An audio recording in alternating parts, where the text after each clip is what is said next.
One of the most worshipped energies in this world today, especially in this Kali Yuga, is money. And it's everywhere, not just in business, not just in politics, but even in spirituality. For example, did you know that in India, to this day, there is a sect called Carvaka, also known as Lokayata? This school of thought is radically different from most spiritual traditions. Carvaka rejected the Vedas, rejected karma, rejected reincarnation, even rejected the idea of the soul. Instead, they believed that truth is only what you can perceive with your senses, and that the ultimate purpose of life was pleasure, not heaven, not enlightenment, but material enjoyment, here and now. It is, in a way, the original philosophy of materialism, and it shows something important. Even in the land of Vedic wisdom, there were people who elevated money, pleasure, and the material world as the highest pursuit. So when we say money is worshipped in this age, it's not entirely new. But in Kali Yuga, that energy has become global. So let's talk about money and wealth, shall we? Here's something we forgot. Money is not just paper or numbers or on the screen. It's energy, it's current. That's why we call it currency. And like in any current, there is a flow. If it doesn't circulate, it loses its power. That's why in any economy, growth only happens when people spend, exchange, and allow money to move. If anyone hoards it, the energy dries up, and the nation itself begins to weaken. Even on a personal level, if you lock all of your money in the bank and never move it, it quietly loses value.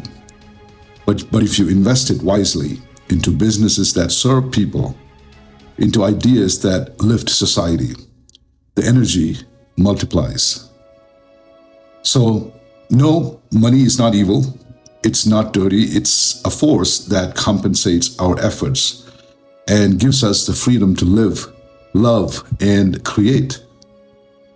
But money is only one kind of wealth. In truth, there are four kinds of wealth. Financial wealth: land, metals, inheritance, assets, blessings from your past karma and your ancestors. Social wealth: relationships, community, reputations, and those are blessings from how you treat others in the past and present. Then there's time wealth: freedom over your time, your life, your destiny. That's blessings guided by higher forces beyond the material. Then there's the last kind of wealth is physical wealth: your health, strength, and your well-being. That blessing comes from discipline and karmas and even traumas of the body in the past life or in the present life. So if you have even one of these, you are wealthy beyond measure. But in this age, the one people chase the hardest is financial wealth, because they believe that with money, they can buy the rest.